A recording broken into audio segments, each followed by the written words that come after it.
কাল বন্ধুরা নমস্কার, আমি পলাশ আপনাদের সঙ্গে কথা বলতে এসেছি আজকাল আগামীর এই পেজ থেকে কাঁটা ছেঁড়া সঙ্গে পলাশ নামে এই অনুষ্ঠানে।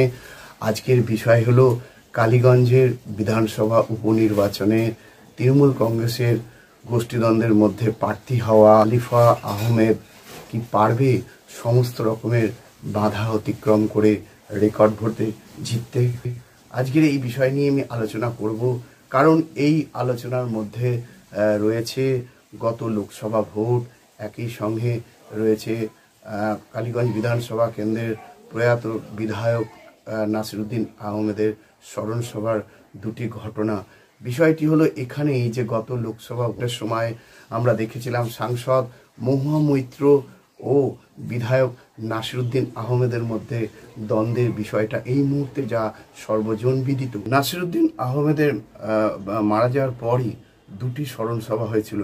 একটি স্মরণ সভাকে সরাসরিভাবে মহুয়া মৈত্র পোস্ট দিয়েছিলেন ফেসবুকে। এই স্মরণ সভা তৃণমূল কংগ্রেসের অনুমোদন নয়।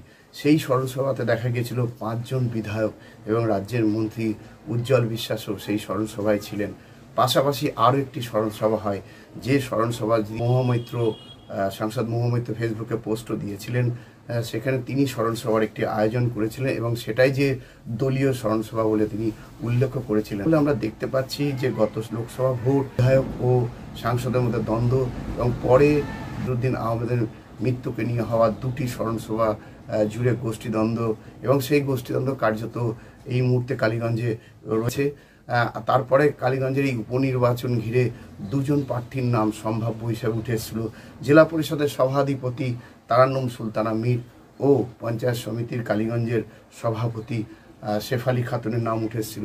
কার্যত দুটো নামকেই পুরো টেক্কা দিয়েই সফটওয়্যার ইঞ্জিনিয়ার আলিফা আহমেদ এই কেন্দ্রে প্রার্থী হয়েছে। আর সেটাই এই মুহূর্তে দেখার বিষয় যে এই যুদ্ধ বা এই নির্বাচনটা ঘিরে ঠিক কী হয় আলিফার ক্ষেত্রে। আলিফা কিন্তু এই প্রথম বক্তব্যই যা দিয়েছেন তাতে তার বাবার নাম এবং বারবারই বলেছেন যে আমার বাবা যেভাবে আপনাদের পাশে থাকতেন আমিও সেইভাবে পাশে থাকতে থাকার কথা উল্লেখ করেছেন। স্বাভাবিকভাবেই যথেষ্টই এই মুহূর্তে প্রাসঙ্গিক। তার সেই বক্তব্য আমরা শোনাবো বর্ষিয়ান তৃণমূল কংগ্রেস নেতা, প্রাক্তন জেলা সভাপতি ও নাকাশিপাড়ার বিধায়ক কল্লোল খাঁ। প্রসঙ্গত যে কল্লোল খাঁর নাম আমি উল্লেখ করছি, সেই কল্লোল খাঁ ও 5 জন বিধায়ক রাজ্যের মুখ্যমন্ত্রীর কাছে সাংসদ মহুয়া মৈত্রর বিরুদ্ধে একাধিক অভিযোগ এনে চিঠিও দিয়েছিলেন। কার্যত এই ক্ষেত্রে খুব প্রাসঙ্গিক যে উপনির্বাচনের আগে কল্লোল খাঁ আমাদের কাছে জানিয়েছেন যে আমরা আশা করব বা সার্বিকভাবে উনি সকলকে নিয়েই এই কালীগঞ্জ উপনির্বাচনের ভোট পরিচালনা করে জয়ের পথকে মসৃণ করবেন। তার সেই বক্তব্য এই মুহূর্তে যা যথেষ্ট প্রাসঙ্গিক, সেই বক্তব্য আমরা শোনাবো জেলা পরিষদের সভাধিপতি তারান্নুম সুলতানা মীরের। তিনি যথেষ্ট দক্ষ নেত্রী। তিনি কিন্তু বলেছেন যে গোষ্ঠীদ্বন্দ্ব আমাদের এখানে কোনো রকম নেই, এটা আপনাদের রটনা। সম্ভাব্য প্রার্থীর বিষয়ে উনি বলেছেন এটা আপনাদেরই লেখা, আমরা কাউকে বলিনি। এ নিয়েই আজকাল আগামীর বিশেষ প্রতিবেদন। তৃণমূলের দ্বন্দ্বে কালীগঞ্জ বিধানসভার উপনির্বাচনে প্রার্থী আলিফাকে চ্যালেঞ্জ মোকাবিলা করে রেকর্ড জয় আনতে। বিগত দিনে যে মার্জিন ছিল তার থেকে বেশি মার্জিনে আমাদের উপনির্বাচনের যিনি প্রার্থী ঘোষণা হয়েছেন আমাদের সর্বভারতীয় তৃণমূল কংগ্রেসের সভানেত্রী তথা বাংলার মানবিক মুখ্যমন্ত্রী মমতা বন্দ্যোপাধ্যায় যাকে প্রার্থী হিসাবে ঘোষণা দিয়েছেন, তাকে আমরা বিগত দিনের রেকর্ডকে ছাপিয়ে বিপুল মার্জিনে জয়যুক্ত করি। এটাকে ওইভাবে দেখছি না। আমরা দলের একজন সৈনিক, আমাদের নেত্রী আমাদের মুখ্যমন্ত্রী মমতা বন্দ্যোপাধ্যায়, তাঁর সিদ্ধান্তেই শেষ কথা। কোনো অন্যরকম বিষয় নেই। কালীগঞ্জের আমাদের খুব একটা ভালো ব্লক।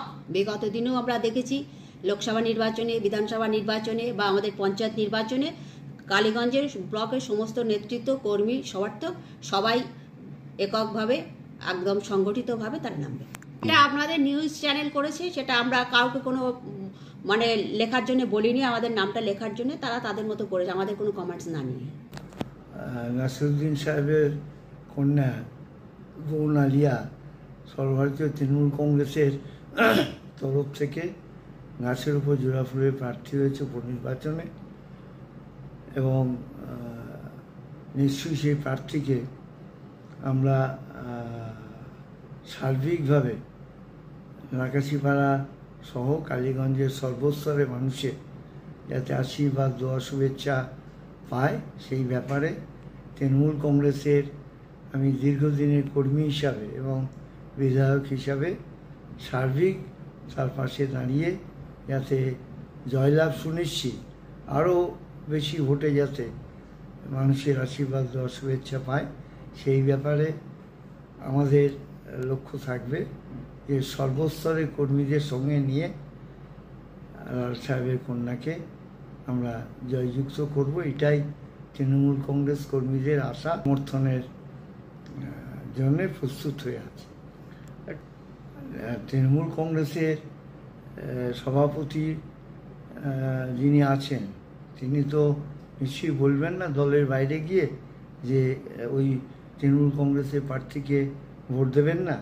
এটা নিশ্চয়ই আমরা আশা করব যে তিনিও সার্বিক সহযোগিতার হাত বাড়িয়ে তার পাশে থেকে সকলকে নিয়ে মানুষের কাছে আবেদন করবেন যাতে আমাদের প্রার্থীর জয় সুনিশ্চিত। 100 যখন সভাপতি চেয়ারে আছে তার দায় দায়িত্ব নৈতিকতা অস্বীকার করা যাবে না। আমি আশাবাদী যে তিনিও সার্বিকভাবে সহযোগিতার হাত বাড়িয়ে তার পাশে থেকে সমস্ত পরামর্শ দিয়ে জয়ের পথকে সুগম করবেন। আসসালামু আলাইকুম।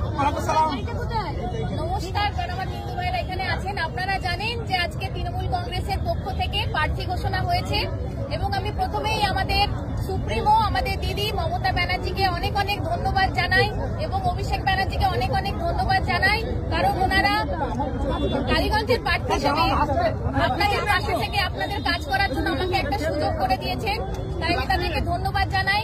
আজ এখানে কালীগঞ্জ ব্লক তৃণমূল কংগ্রেসের সাংগঠনিক পদে যারা আছেন ওনারা আমাকে যে শুভেচ্ছা জানালেন সেজন্য আমি ওনাদেরকে অনেক অনেক ধন্যবাদ জানাই। আমাদের সংগঠন কালীগঞ্জে খুব উন্নত শক্তিশালী, এই সংগঠনকে ভিত্তি করে আগামী দিনে যে উপনির্বাচন আপনারা যারা এখানে উপস্থিত আছেন আপনারা জানেন তৃণমূল কংগ্রেস কিভাবে আপনাদের পাশে থাকে। আপনারা, আমার বিশ্বাস আপনারা ঘরে ঘরে যাবেন কর্মীর মতোই। আমাদের যে ভোটের মার্জিন আমাদের বাড়াতে হবে এবং বিপুল ভোটে জয়ী হয়ে আমাদের সেই ভোটটা আমাদের দিদিকে মমতা ব্যানার্জির হাতে তুলে দিতে হবে। সেই ভোটের ব্যবধানটা যেন এতই বেশি হয় যে 2026 সালে সেই আমাদের কালীগঞ্জ যেন একটা নিদর্শন হয়ে দাঁড়ায়। 2026 সালে আমাদের দলের পক্ষে যেন সেটা সুবিধা হয়। তাই আপনাদেরকে আমি আজকে অনেক অনেক অনুরোধ জানাচ্ছি যে আপনারা ভোটের ময়দানে নামুন এবং ভোট করুন, এইটুকু আমি আমার আশা রাখছি। যেভাবে বিগত দিনে আমার আব্বা আপনাদের পাশে ছিলেন, আমি চেষ্টা করবো আমার সমস্ত দিয়ে কালীগঞ্জের মানুষের পাশে